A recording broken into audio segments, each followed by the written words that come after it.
SHRI RAMAYANA, Aranya Kanda, Book number 3, Sarga 31, Roman numeral XXXI 31, RÁVAN.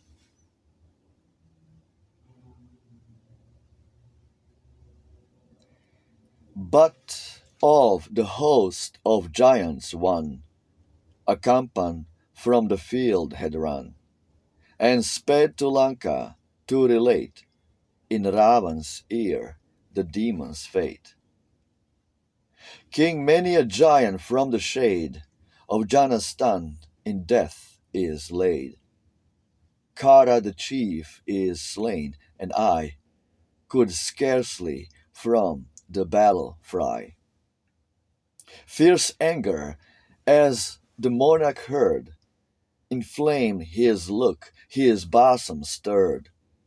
And while with scorching glance he eyed the messenger, he thus replied: What fool has dared, already dead, destruction in Janastan, the general dread?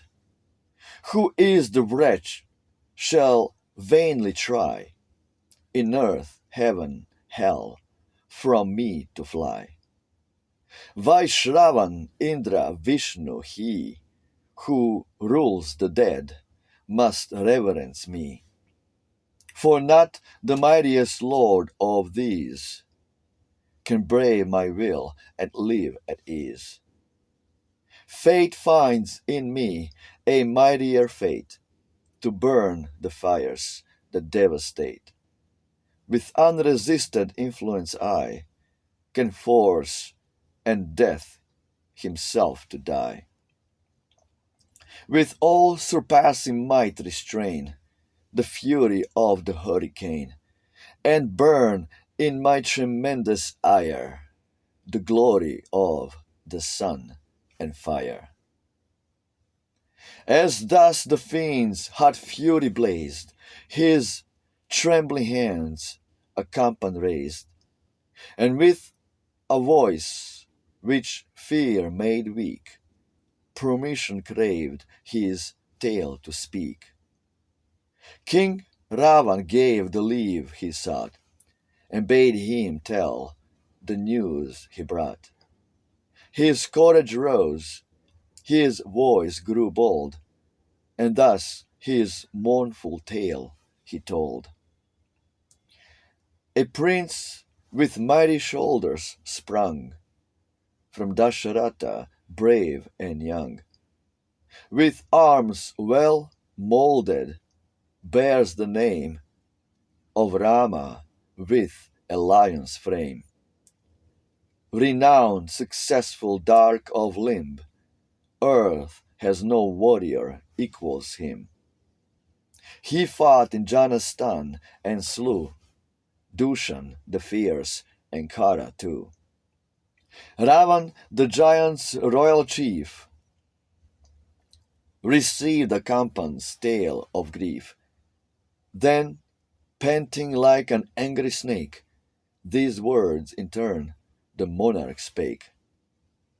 Say quick, did Rama seek the shade of Janastan with Indra's aid, and all the dwellers in the skies to back his hardy enterprise? A Kampan heard and straight obeyed his master, and his answer made. Then thus the power and might he told of Raghu's son, the lofty-souled. Best is the chief of all who know, with deftest art, to draw the bow. His are strange arms of heavenly might, and none can match him in the fight. His brother Lakshman, brave as he, fair as the rounded moon to see, with eyes like night and voice like that comes deep as the roll of beaten drums. By Rama's side stands ever near, like wind that aids the flame's career. That glorious chief, that prince of kings, on Janastan this ruin brings. No gods were there, dismiss the thought. No heavenly legions came and fought. His swift-winged arrows Rama sent, each bright with gold and ornament.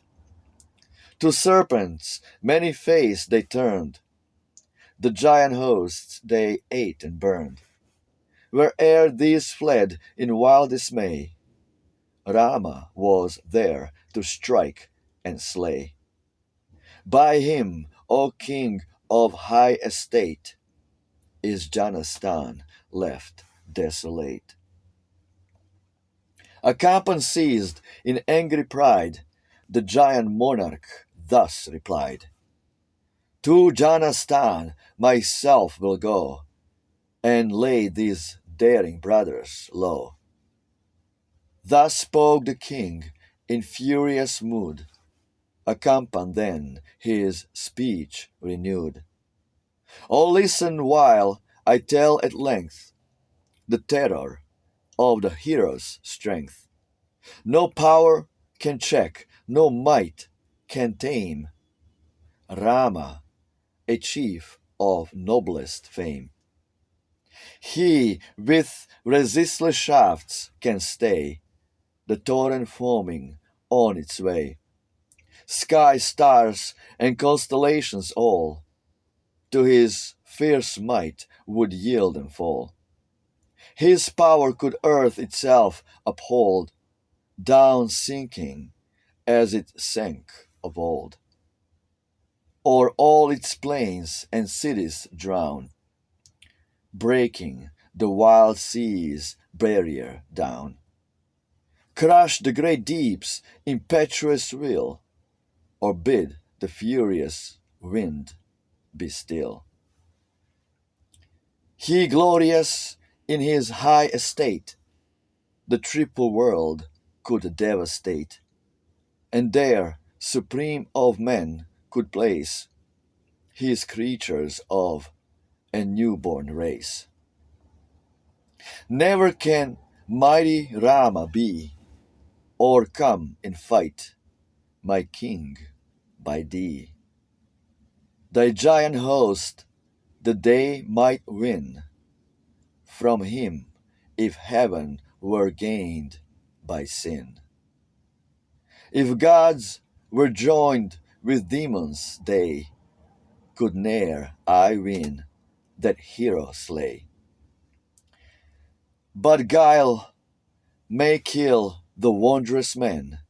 Attend while I disclose the plan. His wife, above all women graced, is Sita of the dainty waist, with limbs too fair, proportion true, and a soft skin of lustrous hue. Round neck and arm rich gems are twined. She is the gem of womankind. With her no bright Gandharvi vies, no nymph or goddess in the skies, and none to rival her would dare, mid dames who part the long black hair. That hero in the wood beguile, and steal his lovely spouse the while. Reft of his darling wife, be sure, brief days the mourner will endure. With flattering hope of triumph moved, the giant king that plan approved, pondered the counsel in his breast, and then Akampan thus addressed. Forth in my car I go at morn, none but the driver with me borne. And this fair Sita will I bring back to my city triumphing. For in his car by asses drawn, the giant monarch sped at dawn. Bright as the sun the chariot cast, light through the sky, as on it passed.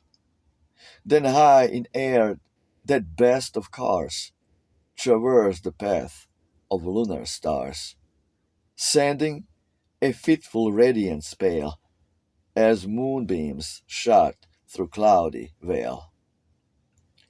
For on, far on, his airy way he flew, near Tadakea's grove he drew.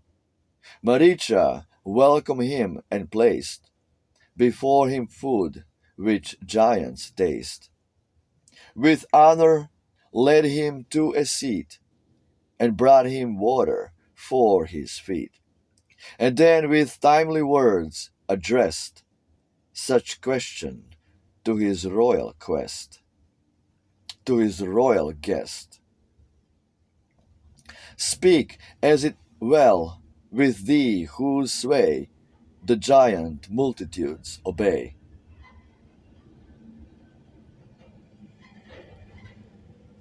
I know not all, and ask in fear the cause, O king, why thou art here. Ravan, the giant's mighty king, heard wise Maricha's questioning, and told with ready answer, thought, in eloquence, the cause he sought. My guards, the bravest of my band, are slain by Rama's vigorous hand. And Janastan, that feared no hate of foes, is rendered desolate. Come, aid me in the plan I lay, to steal the conqueror's wife away. Maricha heard the king's request, and thus the giant chief addressed. What foe in friendly guise is he, who spoke of Sita's name to thee? Who is the wretch whose thought would bring destruction on the giant's king? Whose is the evil counsel, say, that bids thee bear his wife away? A careless of thy life provoke, earth loftiest with threatening stroke. A foe is he who dared suggest this hopeless folly to thy breast, whose ill advice would bid thee draw the venom fang from serpent's jaw. By whose unwise suggestion led, wilt thou the path of ruin tread? Whence falls the blow that would destroy thy gentle sleep of ease and joy? Like some wild elephant is he that rears his trunk on high, lord of an ancient pedigree, huge tusks, and furious eye. Ravan, no rover of the night, with bravest heart can brook, met in the front of deadly fight, on Raghu's son to look. The giant hosts were brave and strong, good at the bow and spear, but Rama slew the routed throng, a lion mid the deer. No lion's tooth can match his sword, or arrows fiercely shot. He sleeps, the lion lord, be wise and rouse him not.